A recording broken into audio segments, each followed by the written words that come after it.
घर में से जैसे कूड़े को निकालना सबका दायित्व बनता है, अच्छी औरत, अच्छी बहू, अच्छी सास, अच्छा पुरुष वही कहलाता है जो घर को स्वच्छ निर्मल रखे।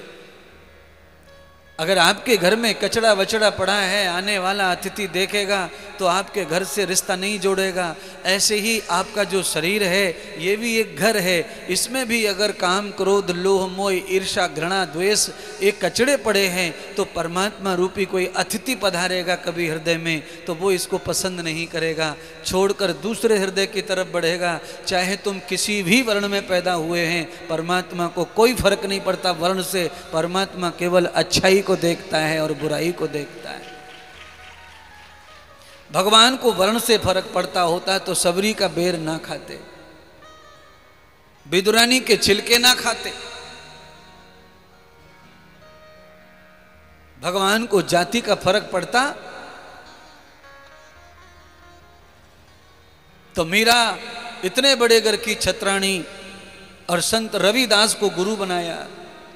वो तो राजकुमारी थी, महारानी थी मीरा। फर्क हमारे ऊपर फर्क अगर पड़ता है तो विचार का पड़ता है। हम कहाँ पैदा हुए, किसके घर में पैदा हुए, कोई फर्क नहीं पड़ता उससे। कीचड़ में कमल खिलता है। मोतियों का जन्म मछली के पेट से होता है। मोती का जन्म मछली के पेट। मछली क्या अच्छा खाती है? मछली का भोजन तो गंदा ही है, उसमें से तो बांस मारती है मछली में से। उसके पेट में मोती का जन्म होता है।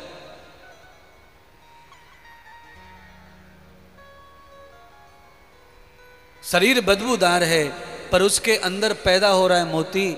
मोती पैदा करने की फैक्ट्री मछली बनती है। तो आप कल्पना करो मोती कहाँ पैदा हो रहा है। ऐसे महान व्यक्ति कहाँ पैदा हो सकता है? उसकी कोई जगह फिक्स नहीं है, उसकी कोई परिवार फिक्स नहीं है। तुम्हारे कहने से पैदा नहीं होगा, वो तो प्रभु और उसके संस्कारों के कारण पैदा होता है। परमात्मा पैदा करते हैं, उसका संस्कार पैदा करता है। तो हम सब लोग उसी के वाहक हैं। हमारे जीवन में न जाने कितनी बातें हैं ऐसी जो हमारे समाज को नीचे की ओर ले जा रही हैं, गर्त की ओर ले जा रही हैं। जिस प्रकार भगवान सामर्थ्यवान होकर पूरे ब्रज के लोगों का हाथ लगवाया गोवर्धन उठाने में, ऐसे ही सनातन को बचाने में सारे हिंदू समाज की आवश्यकता है। कोई एक व्यक्ति या एक समुदाय नहीं उठा सकता सनातन को, सारा समुदाय चाहिए। नीचे से पड़ा हुआ एक गरीब आदमी और एक बड़े से बड़ा आदमी, जब हम सब लोग मिलकर मुट्ठी बनाकर काम करते हैं तो समाज बचता है, धर्म बचता है, सनातन बचता है। ऐसे सनातन नहीं बचेगा चिल्लाने से, चीखने से। सनातन बचेगा स्थापित करने से धर्म को। भाई भाई लड़ेगा, देवरानी जेठानी लड़ेगी, पड़ोसी पड़ोसी लड़ेंगे, हिंदू से हिंदू लड़ेगा। कैसे सनातन बचेगा? तुम लड़ो, जिनको सनातन को खत्म करना है वो बीच में फायदा उठा करके, जैसे अंग्रेज शासन कर गए, ऐसे मुगल शासन कर गए, ऐसे फिर शासन हो जाएगा। तुम देखते रह जाओगे, कुछ हाथ नहीं लगेगा। विधर्मी कितने तैयार घूम रहे हैं। इसीलिए पूरे सनातनियों को संगठित होकर, एकाग्र होकर चलने की जरूरत है। संसार में कौन गलती नहीं करता? जिसने जन्म लिया है वो गलती अवश्य करेगा। और जिसने कुछ कर्म ही नहीं किया है, जिसने कुछ सीखा ही नहीं है, तो वो गलती फलती वो क्या जाने और कहां से होगी गलती। 20-20 साल के अनुभवी ड्राइवर गाड़ी ठोक देते हैं। 33 साल, 40-40 साल से अनुभवी लोग एक्सीडेंट कर लेते हैं। बड़े बड़े तैरने वाले डूब जाते हैं। तो जिनको अभ्यास जिस चीज का होता है, इसका मतलब ये थोड़ी है कि पहलवान कितना भी पहलवान हो गया तो वो कभी पिटेगा ही नहीं, हमेशा जीतेगा ही, कभी किसी से हारेगा नहीं। ऐसा कभी संभव नहीं हो सकता है। पर उसका हार जाना वो हार भी नहीं है और उसकी कमजोरी भी नहीं है। वो तो दो पहलवानों का युद्ध है, दो पहलवानों का खेल है, क्रीड़ा है, उत्सव है, मनोरंजन है। एक को हारना ही है या बराबर छूटनी है, एक को जीतना है। वही पहलवान अगली बार कुश्ती में जीत जाएगा जो पहले हार गया था। तो ये सम्मोहन संवाद चलता रहेगा समाज में।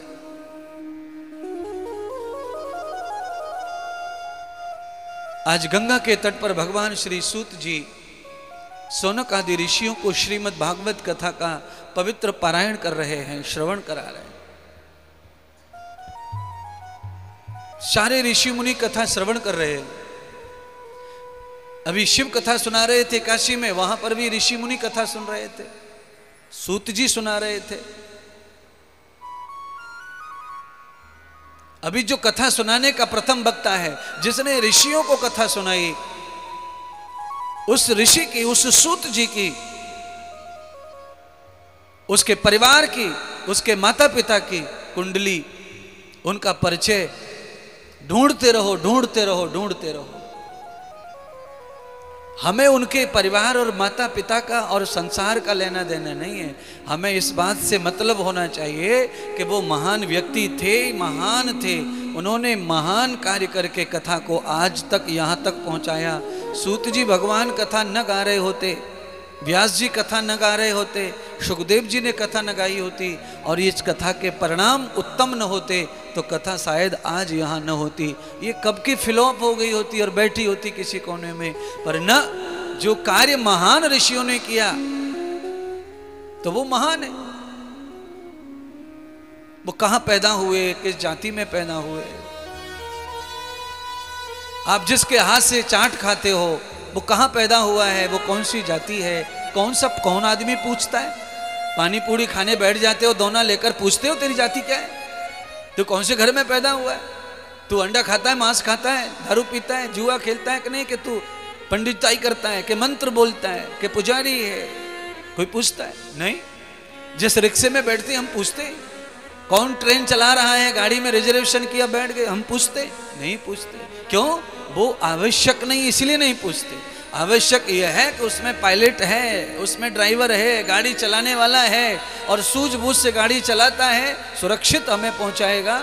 इसलिए हम लोग बिना पूछे चढ़ जाते ट्रेन में टिकट लेके अपना। कौन जानता ड्राइवर कौन है, क्या नाम है ड्राइवर का? क्यों? रेल के ड्राइवर का जैसे सवारियों को नाम पता मालूम नहीं होता, फिर भी उसकी गाड़ी में बैठ के जाते हैं, क्योंकि उसकी जिम्मेदारी यात्रियों की नहीं, उस ड्राइवर की जिम्मेदारी सरकार की होती है। इसलिए यात्री स्वतंत्र आनंद से यात्रा करता है। ऐसे ही हमारे जीवन की गाड़ी चलाने वाला जो ड्राइवर है, उसकी भी जिम्मेदारी सरकार की यानी कि परम प्रभु की है। आपको कोई पूछने की जरूरत नहीं है कि गाड़ी कहाँ जा रही है, कैसे जाएगी, चलेगी नहीं चलेगी। क्यों? गाड़ी चलाने वाला जब इतना जादूगर है तो हमें फिर काहे का खतरा है, काहे का डर है?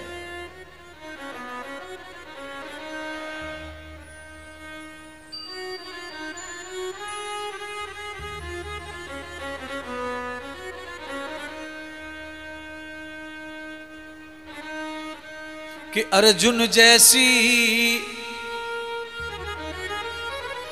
भगत नहीं मेरी, और मीरा जैसी प्रीत नहीं मेरी। ना ही मैं अर्जुन हूं न मीरा हूं प्रभु, फिर भी आपसे आशा क्या रखता हूं, एक भक्त है वो कह रहा है। न मैं अर्जुन जैसा भक्त हूं न मीरा जैसा, मैं तो दोष अवगुणों से भरा हुआ हूं, फिर भी मेरी सपना, मेरी आशा आपसे है। मेरा अधवर में रथ नहीं छोड़ना, मेरा अधवर में रथ नहीं छोड़ना, और मेरी लागी लगन नहीं तोड़ना। लागी लगन नहीं तोड़ना, मेरी लागी लगन नहीं तोड़ना,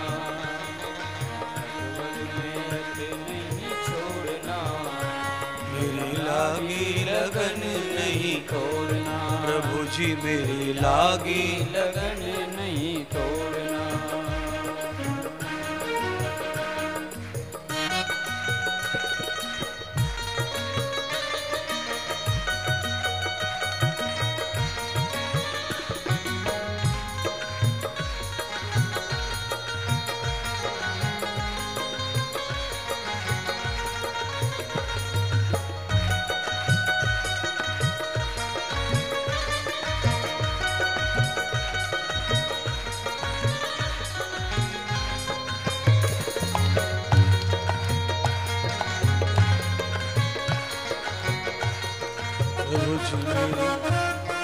प्रभु जी मेरी लागी लगन मत तोड़ना, प्रभु जी मेरी लागी लगन मत तोड़ना, मत छोड़ना मेरा अधवर में रथ मत छोड़ना, मेरा अधवर में रथ मत छोड़ना, प्रभु जी मेरी लागी लगन मत तोड़ना, प्रभु जी मेरी लागी लगन मत तोड़ना।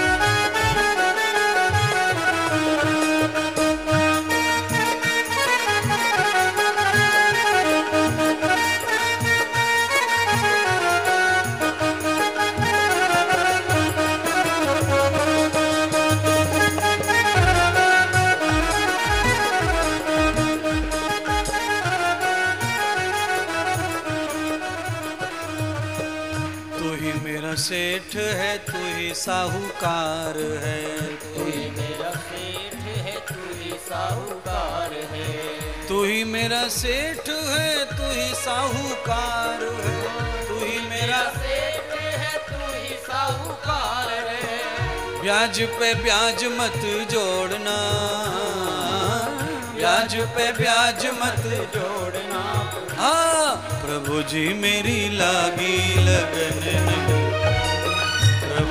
मेरी लागी लगन मत तोड़ना, शावरिया मेरी लागी लगन मत तोड़ना, कन्हैया मेरी लागी लगन मत तोड़ना।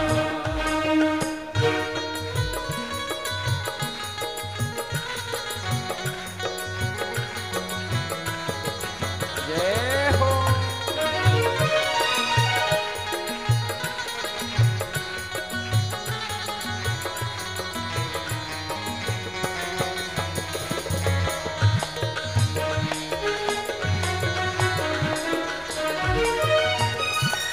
कन्हैया मोरी लागी लगन मत तोड़ना, शावरिया मोरी लागी लगन मत तोड़ना, प्रभु जी मोरी लागी लगन मत तोड़ना, कन्हैया मोरी लागी लगन मत तोड़ना।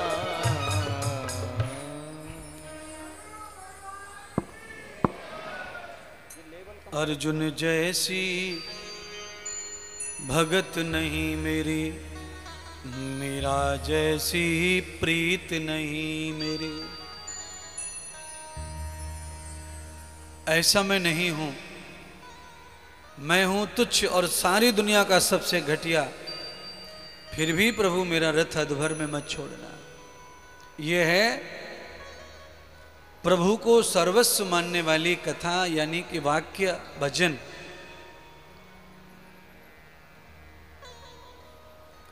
परमात्मा को जब ये मौका मिलता है हमारी तरफ से, तो अवश्यमेव हमारा जीवन जो है संघर्षों के बीच में रहकर भी सुरक्षित रहता है। क्यों रहता है? क्योंकि प्रहलाद की जो कथा है वह उसका प्रमाण देती है, प्रत्यक्ष करती है। भागवत में प्रहलाद को गरम कढ़ाई में डाल दिया गया था। अब समझ लो, गरम तेल में डाल दिया गया तो क्या होना चाहिए बच्चे का, पर उस बच्चे का कुछ नहीं बिगड़ा। कारण नहीं बिगड़ने का कारण है कि उसने मातृभाव, पितृभाव, जो भी भाव है वो सब प्रभु के साथ ही जोड़ के रखा। गुरु कृपा से, नारद की आज्ञा से, जो नारद जी ने कहा वही बच्चे ने माना और उस पे चलता रहा। तो कहीं भी अनेक परेशानी खड़ी हो गई उसके सामने, भगवान के साथ जुड़ा रहा, गुरु के साथ जुड़ा रहा। सारा संघर्ष उसके जीवन में आया, पर वो निश्चिंत, स्वस्थ, मस्त, आनंदित, कल्याण करने वाला बालक बन गया। समाज का कल्याण, कुल का कल्याण, परिवार का कल्याण, सबका कल्याण उसकी जिम्मेदारी, सबका कल्याण कर दिया। ऐसे ही प्रभु के विश्वास पर जो व्यक्ति जीता है वो सबके कल्याण में अपना सहभाग निभाता है। वो कभी स्वार्थी काम नहीं करेगा, किसी जीव को कभी दुखी नहीं करेगा, किसी का मान प्रतिष्ठा गिराने का कभी प्रोग्राम नहीं करेगा, क्योंकि भगवान से जुड़ा हुआ व्यक्ति ऐसे कर्मों से बचता है। वो बस ये कर्म करता है कि किसी को कैसे अच्छा किया जाए, कैसे बढ़ाया जाए, किसी की स्तुति कैसे की जाए। पर कुछ लोग कैसे हैं, कई रूप हैं उनके, पर भगवान सब रूपों को जानते हैं, उनको सब डीएनए मालूम रहता है कि इसका मखौटा किस चीज का पहना हुआ है और अंदर क्या चल रहा है। भगवान शुक्त जी ने सौनक आदि ऋषियों को नारद जी और ब्रह्मा जी का संवाद सुनाया। भागवत के प्रति श्रद्धा हो जाए ऋषि मुनियों की, और श्रीमद् भागवत का ज्ञान, भक्ति वैराग्य का ज्ञान, मुक्ति का ज्ञान लेकर उनके जीवन को कृतार्थ करें। ऋषि मुनि भी उस समय दर दर भटक रहे थे ज्ञान वैराग्य के लिए। बंधुओं, अगर किसी आदमी को सचमुच में ज्ञान हो जाए तो ये जो संसार है इसी में सार उसे दिखाई देने लग जाता है। जब तक व्यक्ति को ज्ञान नहीं है तब तक संसार में सार उसे दिखाई देने वाला नहीं है। और ज्ञान बोले तो वकीलात का ज्ञान नहीं, कलेक्टरी का ज्ञान नहीं, नेता नगरी का ज्ञान नहीं, वैज्ञानिक ज्ञान नहीं, आत्मज्ञान, परमात्मा का ज्ञान जो है, आत्मा में ज्ञान जो है प्रकट हो जाए, उस व्यक्ति को संसार में सार नजर आएगा, सब जगह सार नजर आएगा। और जिसकी आत्मा में ज्ञान नहीं है उसको ये संसार में सार नहीं आ सकता कहीं। वो जहां जाएगा वहां संसार में निसार होकर फंसेगा। 88,000 ऋषि इसी तरह संसार में वो जिधर हिमालय की तरफ बढ़ते उधर ही फंस जाते मोह ममता में। वहीं अज्ञान अविद्या उन्हें घेर लेती है, कहीं समझ में नहीं आता।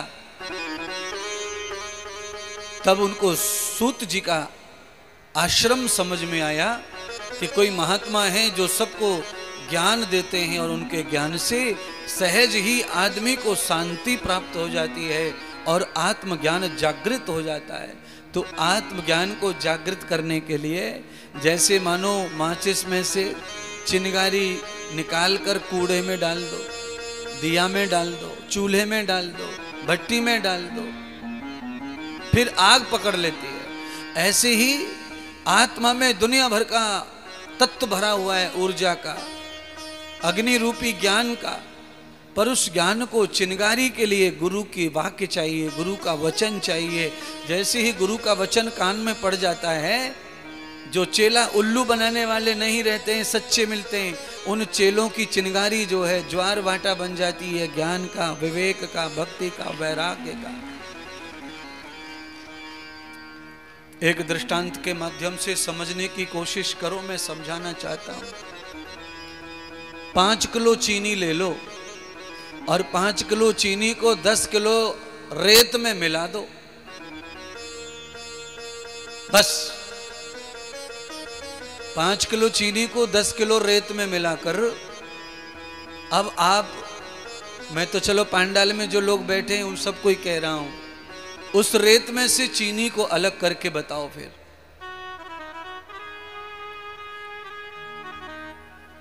जैसे शर्करा जो है रेत में मिलने के बाद आदमी के हाथ का विज्ञान फेल है फिर, और उसी शर्कर को, उसी चीनी को चींटी से कहा जाए कि तुम अलग कर दो रेत में से, तो चींटी जो है सारी की सारी चीनी को उस मिट्टी से अलग करके अपना आहार करके पेट भर लेगी, चीनी को शुद्ध कर देगी। तो जिस प्रकार चींटी रेत में से चीनी को निकालकर अपने तृप्ति करती है भोग को, ऐसे ही हमारे सारे संसार रूपी जो रेत का ढेर है, इसी रेत के ढेर में परमात्मा रूपी शक्कर मिली हुई है। अगर तुम्हारे अंदर चींटी वाला गुण आ जाए तो वो शक्कर तुम्हें प्राप्त हो सकती है, भगवान की मिठास तुम्हें प्राप्त हो सकती है, सार तुम्हें प्राप्त हो सकता है।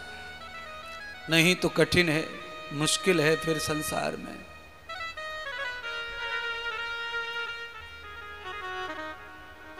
ब्रह्मा जी का संवाद क्या है? तो भगवान सूत कहते हैं ब्रह्मा जी का संवाद यह है कि इस भागवत कथा को श्री नारद जी ने श्रवण किया। तो सौनक जी ने पूछा, नारद जी तो स्वयं ही महाज्ञानी त्रिकालदर्शी साधु हैं, उनको क्यों आवश्यकता पड़ी भागवत कथा श्रवण करने की?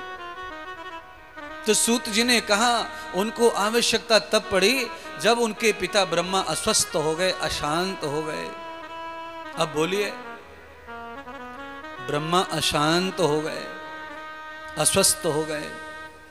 ब्रह्मा जी अस्वस्थ और शांत भंग कैसे हो गई उनकी?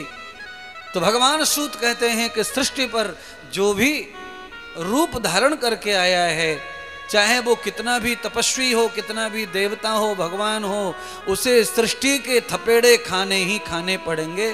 बिना उसे खाए वो संसार से यात्रा नहीं कर सकता। पुराने जमाने में कभी कभी नाव जहां पड़ती थी वहां पानी इतना ज्यादा नहीं होता था कि कोई डूब जाए।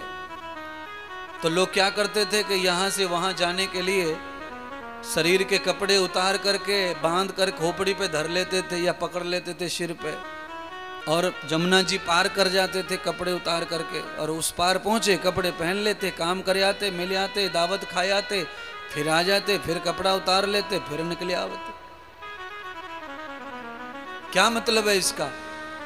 इसका मतलब यह है कि आवश्यकता पड़ने पर नाव अगर नहीं है और डूबने जैसा पानी नहीं है, पानी छाती छाती है, गर्दन गर्दन है, तो वहां तक तो आदमी बिना तैरने वाला भी उस पार जा सकता है।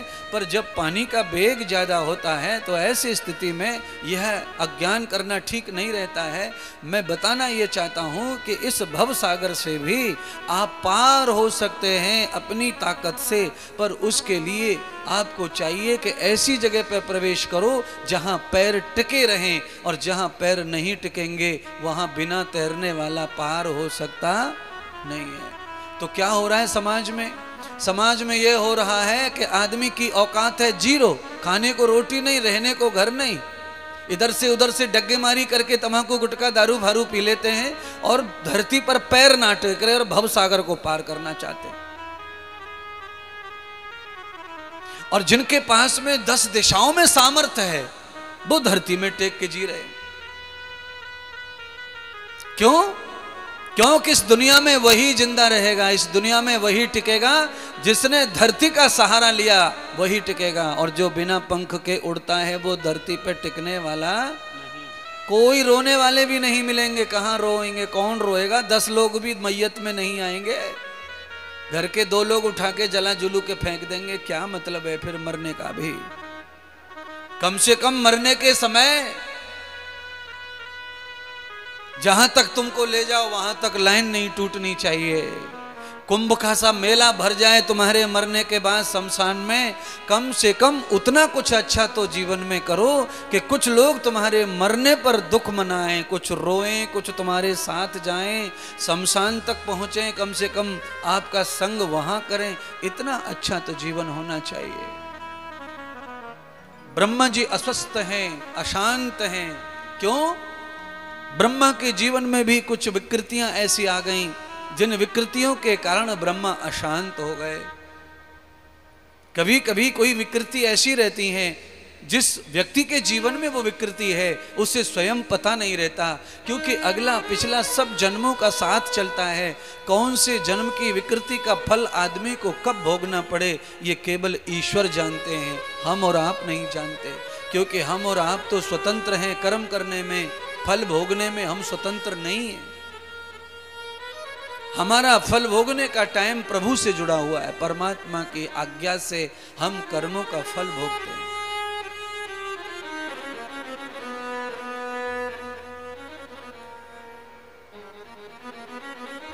ये संसार है और कठिन है कि ये संसार में आपको कोई चीरा चलने देगा। एक महात्मा जो है घोड़े पे जा रहे थे बैठ करके, देखा महात्मा को तो लोगों ने कहा देखो महात्मा लोग कितना इतरा रहे हैं, देखो घोड़े पे चलते हैं ये महात्मा, इनको शर्म भी ना लगती, जानवर के ऊपर, जानवर पसीना दे रहा है।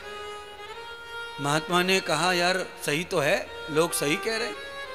महात्मा उतर गए।